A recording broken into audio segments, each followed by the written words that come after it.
औज़ुबिल्लाहिमिनश्शैतानिर्रजीम, बिस्मिल्लाहिर्रहमानिर्रहीम। मैं आज आपके सामने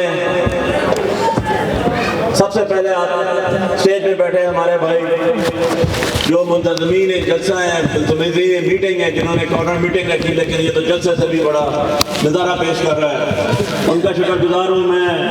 राजा अदनान साहब का, मुदस्सर का, आमिर शहजाद, असगर खान साहब, मुदस्सर बड़ाइश साहब, सैफ साहब, इरफान खान साहब, रियाज खान साहब, इसके साथ आए हुए यहाँ पर तमाम लोग, खान बरादरी, राजा बरादरी, चौधरी बरादरी, जितने भी लोग मौजूद हैं, मैं उन सब का शुक्रगुजार हूँ।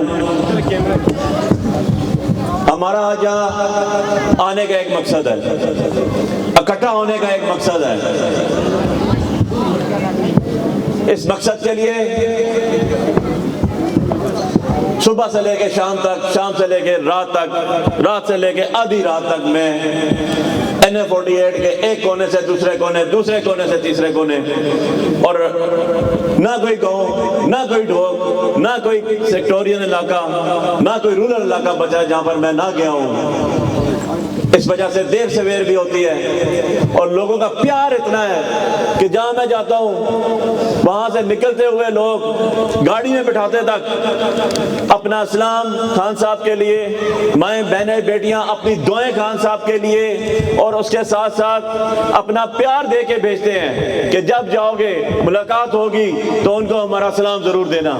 और मुझे बहैसियत एक वर्कर, इस PTI इमरान खान का वर्कर होने के वजह से मुझ पे ये फर्ज है कि मैं आप लोगों की बात सुनूं और आप लोगों की बात आगे पहुंचाऊं खान तक, क्योंकि ये आपके और खान साहब के दरमियान एक पुल का काम देने के लिए मेरे पर आपकी अमानत होती है।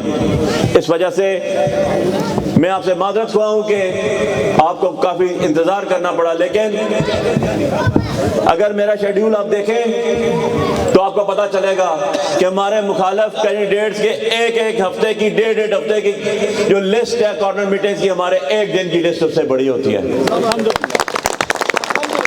वो पता नहीं कौन सी दुनिया में रहते हैं, वो जिनको शनाख्त PTI ने दी, जिनको MNA PTI ने बनाया, अदरवाइज तो अपने गांव के काउंसलर नहीं बन सकते थे वो, और आज बुलंदो बाले दावे करते हैं वो जिनको प्राइम मिनिस्टर इमरान खान ने लोगों की बेहतरी के लिए, रूरल इलाके के लिए अरबों रुपए की ग्रांट दी, बेसिक हेल्थ यूनिट्स बनवाए, 50% कोटा करवाया नौकरियों में, जिन्होंने डेवलपमेंट फंड्स लोकल गवर्नमेंट के थ्रू सर्व करवाए, उस शख्स का नाम इमरान खान है। और जिन्होंने उसका नाम इस्तेमाल किया, उसके टिकट पे इलेक्शन लड़ा, और जब वक्त आया तो दुम दबा के भाग गए। वो आज दोबारा खड़े हैं। मैं हैरान हूं कि वो किस मुंह से आपके पास आते हैं और कहते हैं हमें वोट देना। और क्या वो उनके अंदर कोई शर्म भी है, कोई हया भी है, कोई गैरत भी है? अरे ज़मीर की आवाज़ ही होती, लेकिन मुझे किसी बुजुर्ग ने कहा ज़मीर होता तो आवाज़ होती ना।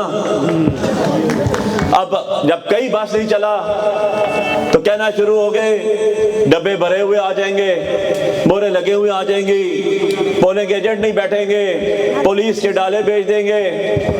क्या कर रहे हो भाई, कौन सी दुनिया में रहते हो? 2024 के इलेक्शन है, 8 फरवरी को इलेक्शन है। कितनों के घर डाले भेजोगे पुलिस वाले तुम? कितनों को थाने में बिठा के कहोगे सफेद कागज पे लिख के दो कि हम अली बुखारी के साथ नहीं है, तुम्हारे साथ हैं? एक बंदे ने लिख के नहीं दिया। ये तुम ही हो जो लिख के दे के आते हो। ये तुम्हारे कारनामे हैं, ये तुम्हारा दस्तूर है, ये तुम्हारा रिवाज है, ये PTI का रिवाज नहीं। ये आज एक जुल्म जबर की दास्तान के बाद हम लोग इलेक्शन के अंदर आए। जो इलेक्शन 8 फरवरी को होने हैं, इसमें जब इलेक्शन कैंपेन स्टार्ट की, मैं एक वर्कर हूं, आपकी तरह वर्कर हूं, मुझे खान साहब ने टिकट दिया कि जाओ इलेक्शन लड़ो, और साथ ये भी कहा परेशान नहीं होना, घबराना नहीं, ये इलेक्शन तुम नहीं तुम्हारे लोग लड़ेंगे, क्योंकि ये इमरान खान लड़ेगा इलेक्शन। और आपने साबित किया कि इस 20-25 दिन की कैंपेन में यकीन जाने ये इलेक्शन लोगों ने खुद लड़ा।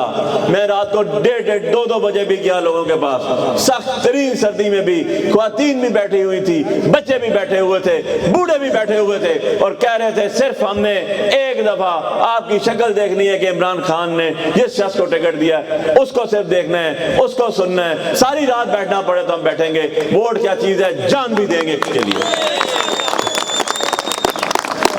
यह शर्फ हमें हासिल हुआ क्योंकि हम मुश्किल टाइम पे खड़े रहे, हमने मारे खाई, पर्चे फेस किए। ये आप लोगों का इलेक्शन है, ये अली बुखारी का इलेक्शन नहीं, ये आपका इलेक्शन है। आपने देखा कि इलेक्शन की शुरुआत कैसे हुई।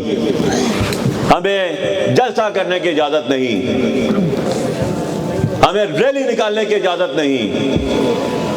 दफा 144 लग जाता है जब हम चारदीवारी से बाहर जाते हैं, और हमारे मुखालफीन जिनके पास 10 दाने नहीं होते, 10 बंदे नहीं होते, पटवारी साथ रख के वो अपने कारवां चलाते हैं, उन पर तो कोई पाबंदी नहीं होती।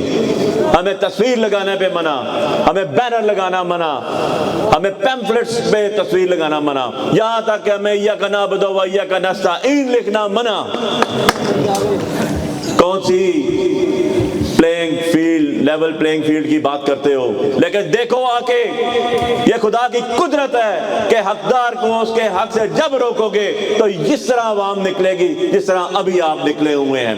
ये जो 16 महीने की हुकूमत गुजरी, ये 16 महीने की हुकूमत गुजरी, इसने जो काम किया, जो आपके मुंह से नवाला खींचा, जो आपके पेट पे लात मारी, जो बिजली, गैस, पेट्रोल बम गिराया आपके ऊपर, भूले तो नहीं हो ना?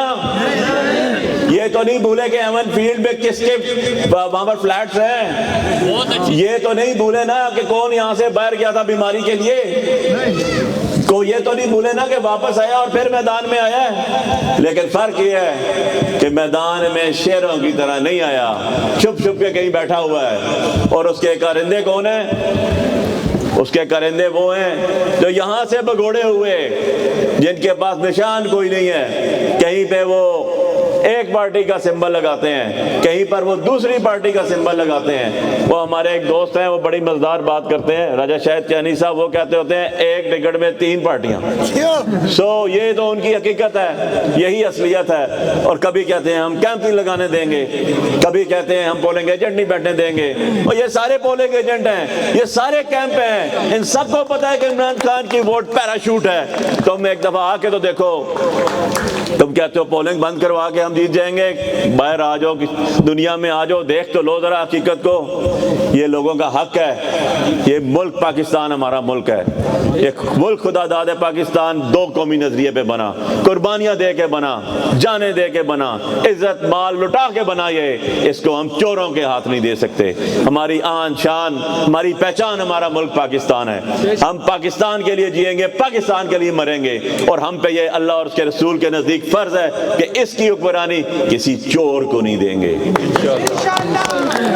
जो इस मुल्क को बनाने में हमारे बुजुर्गों ने कुर्बानियां दी, इसको बचाने के लिए भी हम कुर्बानी देंगे, देते रहेंगे, हमारे आने वाली नस्लें भी देंगी।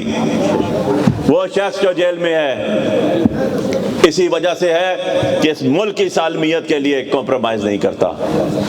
उसने एब्सोल्युटली नॉट का साम्राज्यी कुव्वतों को, उसने ड्रोन हमला नहीं होने दिया अपने मुल्क में। उसने इंडिया को जब अटैक हुआ तो जवाब दिया। उसने लंगर खाने बनवाए, उस शख्स ने आपके लिए यूनिवर्सिटीज बनाई, उस शख्स ने हॉस्पिटल्स बनाए। वो किसकी बात करता है? वो आपकी बात करता है। कहता क्या है? एक रूल ऑफ लॉ होना चाहिए, दो नहीं एक पाकिस्तान होना चाहिए। यही काम, यही नारा, यही स्लोगन, यही हमारा दीन हमें सिखाता है। क्या आपको नहीं मालूम कि हमारे नबी करीम मोहम्मद मुस्तफ़ा सल्लल्लाहु अलैहि वसल्लम ने अपने आखिरी खुतबे में फरमाया था कि किसी काले को गोरे पर, किसी गोरे को काले पर, किसी अरबी को अजमी पर, किसी अजमी को अरबी पर कोई फजीलत हासिल नहीं है। अल्लाह के नज़दीक वही बेहतर है जो ज़्यादा मुत्तकी है, ज़्यादा परहेज़गार है। हम भी यहाँ पर एक कानून चाहते हैं। हम भी चाहते हैं कि रियासत मदीना की तरह लोग खुशहाल हों, उनके हकूक उनके घर तक मिले, उनको जाके उनको सड़कों पे ना फिरना पड़े, उनको पटवारियों के कमरों में ना फिरना पड़े, उनको सिविल इंतजामिया के कमरे में ना फिरना पड़े, उनको मुहर्ररों के कमरे में नहीं जाके बैठना पड़े।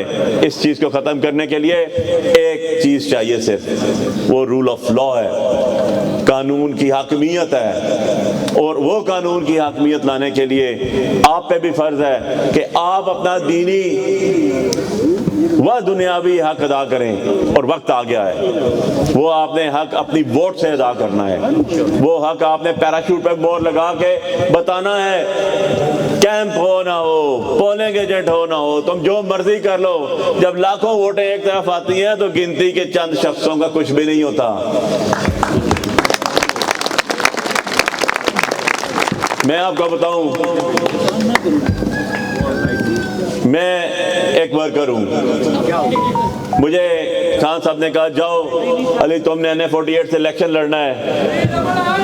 मैं उसका शुक्रगुजार हूँ कि उसने मुझ पर एतबार किया और मुझे इस्लामाबाद से हल्का NA-48 से इलेक्शन लड़ने के लिए कहा। मैं तो सन ऑफ सॉइल हूँ, इस धरती का हूँ। मरना जीना यहाँ ही है, आप लोगों के साथ है, आप लोगों के दरमियान है। यकीन जानो खुदा की कसम, अगर वो मुझे कहता कराची से इलेक्शन लड़, मैं वहां से भी लड़ता। क्यों? क्योंकि वो आइडियोलॉजी की बात है, नजरिए की बात है। और नजरिया क्या है? रूल ऑफ लॉ के लिए जंग, ये हमारी जद्दोजहद है। कानून की हुक्मरानी, इस पाकिस्तान की तरक्की, इसकी अजमत, इसके लिए ये सारी की सारी जुस्तजू है, ये सारी की सारी हमारी मेहनत है। वो उस टाइम पूरी होगी जब आप सही शख्स को, सही बंदे को वोट देंगे। कभी अपने दिल पे हाथ रख के कहना, कभी अपने रब से हम कलाम होकर कहना कि आज की तारीख में जितने सियासी कायदीन हैं उनके साथ मुआवजा कर लेना हमारे लीडर का। कभी अपने आप से पूछना, अपने रब को गवाह बना कर पूछना, तो अंदर से आवाज़ आएगी कि यही वो शख्स है जो इन सबसे बेहतर है, जो पाकिस्तान को बचा सकता है। अब तो आपको तनख्वाहें देने के लिए भी IMF से पैसे लेने पड़ते हैं। इसलिए आपको भी ये पता होना चाहिए, ये आपको ही पता होना चाहिए कि पाकिस्तान हमारा मुल्क है, हमने इसको हर हाल में बचाना है, इसकी हिफाजत करनी है। ये बता दो सिर्फ मुझे, कौन बचाएगा पाकिस्तान? कौन बचाएगा पाकिस्तान? यही जोश और वलवला 8 तारीख को भी चाहिए। ये जो एक चोरों का टोला आया हुआ है, इनके भागने का वक्त भी करीब है। इन्होंने अपने केस तो ख़त्म करवा लिए, इन्होंने अपने बच्चों के केस भी ख़त्म करवा लिए, लेकिन अवाम तो पूछती है कि बताओ भाई वो एसेट्स कहाँ हैं, एसेट्स कैसे बने, वो सोर्सेज कहाँ हैं, जिस पर ये खामोश हैं। लेकिन ये अवाम अपनी खामोशी उस दिन तोड़ेगी जिस दिन पैराशूट पे मोहर लगाएगी और हमें कामयाब करेगी और अपना नुमाइंदा बनाकर भेजेगी। यकीन जाने ये ज़ात का इलेक्शन नहीं है, ये इनफरादी इलेक्शन नहीं है, ये इज्तिमाई इलेक्शन है जो आपने लड़ना है, जो आपने अपने ख़ानदान के साथ, अपनी माँ बहनों बेटियों के साथ जाके बताना है कि हमने पाकिस्तान को बचाना है। और उसके लिए ज़रूरी है कि हम वोट पोल करेंगे, और खाली पोल नहीं करनी, अपनी वोट को चोरी होने से भी बचाना है। डब्बे चेक करने हैं, चेक करने के बाद सील करवाने हैं, फॉर्म 45, 46 लेकर निकलना है वहाँ से और तोड़ छोड़ के आना है, ताकि आरों को भी पता लगे कि ये अवाम बाशऊर है, ये अवाम किसी के डरावे बहकावे में नहीं आती, ये पुलिस के कार्रवाइयों में डरने वाले नहीं हैं, ये भी खड़े हुए हैं और मैं भी आपके साथ खड़ा हुआ हूँ। और आखिर में इंशाअल्लाह अल्लाह ने चाहा दोबारा मिलेंगे, फतह के बाद, फतह याब होने के बाद भी आपके पास आऊँगा, इसी तरह आऊँगा, आपके पास बैठूंगा। और यही ख्याल कर लेना कि यहाँ का जो MNA होगा वो आप खुद होंगे, आपको मेरे पास नहीं आना पड़ेगा, मैं खुद आपके पास आऊँगा, राय साहब के घर पे आऊँगा, अब्बासी साहब के घर पे आऊँगा, आपके घर पे खुद चल के आऊँगा और कहूँगा ये अमानत है खान की, ये आपने दी थी, ये आपके हवाले। कौन बचाएगा पाकिस्तान?